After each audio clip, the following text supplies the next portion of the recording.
네, 말씀드리도록 하겠습니다. 자, 여러분의 바로 성공 투자 파트너, 급등주 발굴의 기재 팍스넷 전문가 송범선입니다. 반갑습니다. 자, 지금 시장이 아주 좋죠? 시장이 정말로 좋습니다. 드디어 우리가 간절히 바라던 2200을 돌파했습니다. 먼저 시장이 아주 좋은데 이 시장이 2200을 돌파해서 언제까지 갈 것인가, 이것이 여러분들이 가장 궁금하실 거예요. 그래서 그것에 대해서 지금부터 집중적으로 탐구하는 시간 갖도록 하겠습니다. 자, 보도록 하겠습니다. 지금 일단은 코스피가 좋죠. 코스닥은 뭐 그렇다 치고 코스피가 상당히 좋습니다. 코스피 2200. 이 지금 지수를 보시면 이게 코스피의 이런 차트입니다. 코스피의 차트인데 요거 좀 보도록 하겠습니다. 2203포인트, 현재 2203포인트인데 고점 같은 경우는 바로 2231포인트입니다. 2231포인트. 이게 언제였으면은 바로 2011년 그 당시가 바로 이렇게 됐다라는 점을 아실 수가 있습니다. 그래서 2011년 4월 27일 날 2231포인트인데 최근에 이제 오늘 시장에서 2200선을 넘어섰죠. 그래서 오늘 시장은 근래 뭐 2015년부터 해서 코스피 중에서 가장 높은 시기다. 여기가 지금 2015년이거든요. 그래서 이때를 제외하면은, 이때 2011년에 가장 높은 시기를 제외하면은 2012년부터 해서 2017년까지 한 5년 동안의 가장 좋은 시기가 되겠습니다. 지금이. 그래서 예전에 그런 영광 2231을 돌파하지 않을까라는 기대 심리가 되고 있는데, 자, 그래서 이런 것들이 언제까지 추가적으로 상승할 수 있을지 관심이 많은데요. 주가 지수는 장기적으로 보면은 계속해서 영원히 상승을 하게 됩니다. 영원히 상승을 하게 됩니다. 자, 이거를 알아두셔야 돼요. 이거. 자, 그래서 왜 그런지를 말씀 지금부터 드리도록 하겠습니다. 그래서 박스권에 사실상 코스피가 갇혀 있었죠. 박스권에. 근데 이제 그래서 박스권에 뭐 상단선이 있다. 코스피가 그래서 박스권에 갇혀 있어서 한동안 박스피라고 불렸어요. 여기에 갇혀 있다. 여기에 갇혀 있어서 도저히 돌파를 하지 못한다. 여기에 가장 뭐 대두되는 것들이 뭐 지정학적 리스크 이런 것도 있죠. 남북 관계의 대립 이런 점들이 좀 말이 많았습니다. 근데 이제 그런 점들을 어느 정도 뚫을 때가 됐다라는 것이죠.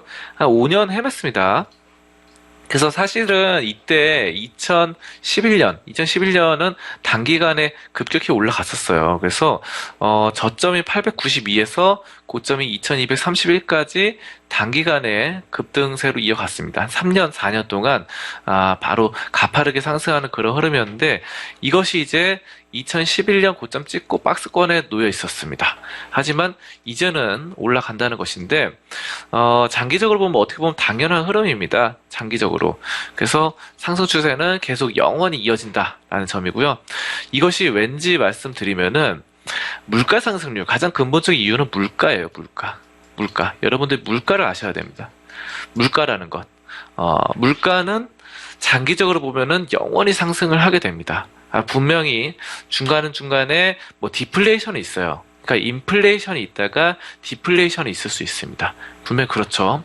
그래서 인플레이션과 디플레이션을 반복한다라는 점이 있기 때문에 물가가 계속 상승하지 않는 거 아니냐라고 말씀하시는 분도 있는데 장기적으로 100년, 200년, 300년 단위로 보면은 100년 단위로 보면 무조건 물가는 상승하게 돼 있어요. 그래서 물가가 상승한다라는 것은 어떤 의미가 있을까요?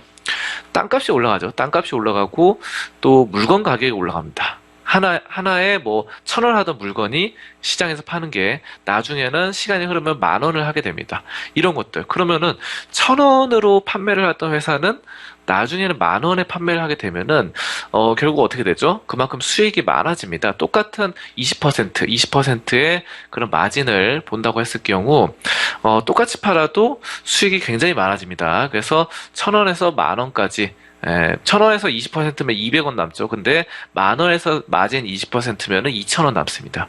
그렇기 때문에 회사는 성장할 수밖에 없고, 회사가 성장하면서 이 종합 주가 지수, 코스피라던가 코스닥에 있는 회사들은 전체적으로 물가가 올라가면서 다들 매출이 올라갈 수밖에 없는 상황에 놓여집니다. 물론 회사 경영을 잘못하면 떨어지겠죠. 근데 대부분의 회사들이 뭐 다 경영을 잘못하는 것은 아니기 때문에 전반적으로 경영을 아주 잘못하거나 뭐 비리가 있다, 이런 회사들은 시장에서 퇴출이 되고 나머지 남아있는 회사들은 그 경쟁자들이 오히려 사라졌기 때문에 더 크게 올라갈 가능성이 높다라는 것입니다. 자, 그래서 물가 상승에 따라서 계속해서 상승을 할 수 있다는 것이고, 옛날에 그 인디언 얘기를 좀 할게요. 인디언 같은 경우는 네덜란드의 한 상인에게 뉴욕 맨하탄 섬을 1달러에 팔았습니다. 1달러에 팔았어요. 과연 손해일까요? 그렇지가 않습니다. 인디언은 손해가 아니었습니다. 그 1626년에 팔았어요. 1626년. 까마득한 옛날이죠. 까마득한 옛날. 지금 뭐 300년, 400년 지났죠. 300년에서 400년 지났는데, 1달러에 팔았다. 1달러에 팔았는데 그것이 손해가 아니라는 것입니다. 그 적절한 가격에 팔았다는 거예요. 그래서 1626년 한 상인이 그래서 아까 굉장히 싼 가격에 샀지만, 이 돈을 받은 인디언이 만약에 연리 8%의 복리 수익을 올렸다라고 한다면은 지금 맨하탄 섬을 다시 모두 매입하고 남는 돈입니다. 자, 맨하튼은 굉장히 좋은 그 중심가. 월스트리트가 있죠. 월스트리트. 세계 금융 중심가입니다. 근데 그거를 지금 8%의 복리 수익만 올려도 지금 300년, 400년 지나서 현재 그 맨하탄 섬을 다시 살 수 있다는 그런 가격인 겁니다. 그러고도 돈이 남는다는 거예요. 그렇기 때문에 그게 지금 적절한 가격이었고, 장기적으로 봤을 때는 계속해서 올라간다라는 것을 입증을 하는 것이죠. 그 땅값이 계속 올라갔다. 그럼 땅값이 올라가면 뭐가 좋을까요? 우리가 땅값 얘기하는데 지금 주식 얘기는 또 어떻게 보면은, 주식을 갖고 있는, 주식 시장에 상장되어 있는 회사들은 그 공장을 짓죠. 공장이라든가 건물을 짓고 어떤 본사 아니면은 부지를 마련합니다. 거기다가 건물을 지어 올리게 되는데, 그 건물, 저기 서울에 있는 뭐 유명한 그 대기업들, 본사들이 있죠. 그런데 다 자기가 소유하고 있다라고 한다면은 그 건물 가격도 같이 올라갑니다. 땅값이 올라가면서 건물 가격도 같이 올라가죠. 건물 가격만 올라도 회사는 이익이에요. 그렇죠. 한때 이런 말이 있었습니다. 그 맥도날드 같은 경우는 햄버거 장사를 하는 것이 아니다 라는 말이 있었어요. 왜? 맥도날드는 햄버거인데 햄버거 장사를 하는 것이 아니라 땅 장사를 한다라는 말이 다 나왔어요. 왜냐하면은 전 세계 맥도날드의 전 세계 주요 도시, 전 세계 수도에 맥도날드 그 프랜차이즈 햄버거 가게를 열었죠. 뭐 우리나라 서울에만 해도 맥도날드 엄청나게 많죠. 그리고 뭐 이탈리아의 로마, 뭐 거기 또 이집트에도 맥도날드가 있다고 하네요. 이집트 그 피라미드 있잖아요. 피라미드 앞에도 맥도날드가 있습니다. 그렇죠. 그리고 뭐 러시아든 여러 가지 호주든 캐나다든 전 세계 곳곳에 맥도날드가 많이 있습니다. 중국이든. 그렇죠. 그렇기 때문에 거기 땅을 산다고 해요. 땅을 사가지고 그 맥도날드를 짓는데 그 땅값이 당연히 올라가겠죠. 나중에 아까 맨하탄 것처럼. 그럼 맥도날드는 이게 지금 회사가 돈을 버니까 주가가 올라갈 수밖에 없습니다. 결국은 이런 식의 순환이 이루어지거든요. 회사는 땅을 사고 거기다 건물을 짓고 건물에다가 이제 건물 가격이 올라가면 돈을 버는 구조입니다. 그렇기 때문에 계속해서 회사는 성장할 수밖에 없어요. 땅값이 올라가고 물가가 올라가기 때문에. 그렇습니다. 그래서 이런 말이 나왔습니다. 미국에서는 어떤 말이 나왔으면은 21세기 안에 다우 지수가 100만 포인트를 돌파할 것이다. 100만. 와, 이런 말이 있어요. 이 말을 존 템플턴이 1999년에 바로 기관 투자가 연례 회의에서 말을 했습니다. 존 템플턴이. 근데 지금 이제 이 말을 했는데 100만 포인트를 돌파한다고 했는데 이게 지금 다우 지수가 지금 2만 포인트잖아요. 2만 포인트. 근데 지금 현재 상황이 2017년인데 100만 포인트. 100만. 여기가 바로 2099년까지 100만 포인트까지 간다는 것이죠. 굉장합니다. 굉장히 간다는 것이고, 이게 지금 사람들이 처음에는 좀 허황된 말이라고 했어요. 아니 어떻게 100만 포인트를 가냐라고 했는데, 이것이 결코 허황된 말이 아닌 것입니다. 이것은 뭐 워렌 버핏도 인정을 했습니다. 그리고 존 템플턴이 말한 것을 워렌 버핏도 인정을 했던 부분이기 때문에 그렇고, 이것이 왜 허황된 말이 아니냐면은 역사적으로 봤을 때 20년 전을 보자고요. 지금 다우지수가 2만 포인트인데 20세기 초에 다우지수 같은 경우는 100도 안 됐습니다. 100포인트도 안 됐어요. 100포인트라고 가정합시다. 그냥 단순하게 100포인트라고 가정해서 계산하기 편하게 지금 21세기 2만 포인트 됐으니까 무려 몇 배가 올랐죠? 200배가 올랐어요. 200배. 굉장합니다. 200배가 올랐습니다. 100포인트에서 2만 포인트까지 100년 동안 200배가 올랐다. 라고 하면은, 지금 이게 2만 포인트에서 여기서 200배를 곱하면 어떻게 되죠? 굉장히 많습니다. 그래서, 바로 200만, 400만 포인트가 됩니다. 400만 포인트가 되는데, 이게 지금 이제 딱 100년은 아니잖아요. 딱 100년은 아니기 때문에, 이게 뭐, 이제, 83년에서 82년 정도 됩니다. 계산해 보면은.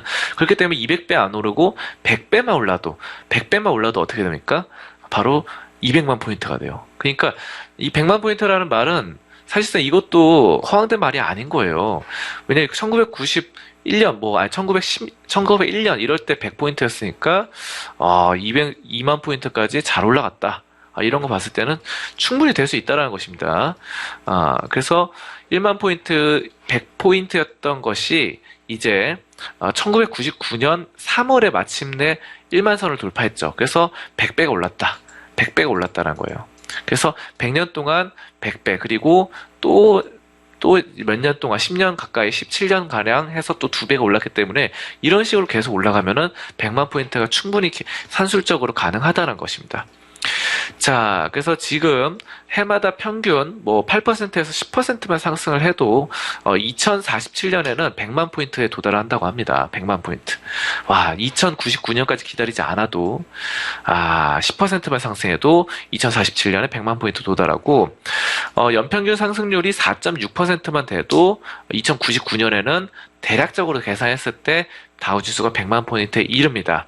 자, 그런 점들 알 수 있어요. 근데 이제 아까 연평균 4.6%만 돼도 100만 포인트 이른다고 했잖아요. 그런데 우리나라 주식시장을 살펴보면은 우리나라는 광복 이후에 국내 주식시장 연평균 수익률이 8%가 넘었어요. 8%가. 자, 그런 거 봤을 때는 충분히 가능성이 있는 얘기입니다. 우리도 지금 8% 넘게 상승했으니까 우리나라 지수도 계속해서 올라갈 가능성이 있다는 것이죠. 지금 현재 상황에서 2204인데 이것도 10,000포인트 갈 수 있습니다. 우리도 2만 포인트 갈 수 있습니다. 왜냐? 아까 전에 이런 식으로 상승을 하면은 100배가 오를 수 있다는 거죠. 그럼 2000포인트에서 2200에서 100배 오르면 어떻게 됩니까? 100년 동안. 굉장히 많습니다. 20만 포인트 뭐 이런 식으로 되겠죠?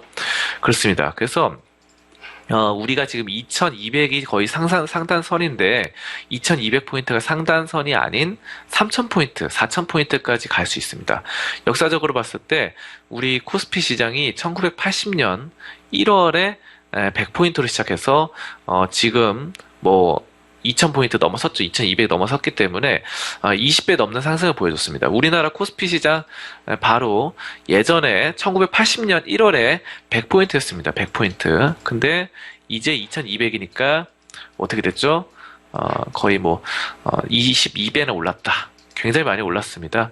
그래서 37년 가량 동안에 22배가 올랐다라는 부분이고, 그렇기 때문에 이런 것들이 37년 우리가 뭐 투자 계속 할 거니까 10년이든 20년이든 계속 할 거니까 22배가 아니라 앞으로도 뭐 2배, 3배, 여기서 이제 2배, 3배, 뭐 10배도 올라갈 수 있다라는 것입니다. 자, 그래서 이런 것들 지수는 계속해서 앞으로 상승을 할 것이다. 단 중간에 조정은 받을 수 있어요. 중간에 1, 2년 고생을 할 수 있습니다. 하지만 장기적으로 봤을 때는 꾸준히 상승할 가능성이 확실하다라는 점 역사적으로 봤을 때 말씀드립니다. 이것은 미국과 우리나라의 역사만 그런 것이 아니라 일본도 마찬가지고 중국도 마찬가지고 멕시코 뭐 등등 유럽의 모든 지수들이 거의 다 그랬습니다. 저기 꼭 선진국이 아니더라도 저기 좀 그러니까 개발도상국들도 다들 비슷한 흐름을 보였어요. 뭐 대표적으로 멕시코 같은 경우도 그렇고, 그 밖에 브라질이라던가 등등 많죠? 다 그랬으니까 한번 믿어보자고요, 우리도. 자, 그렇게 말씀드리면서 지수는 장기적으로 보면 영원히 상승한다. 이 점 말씀드립니다.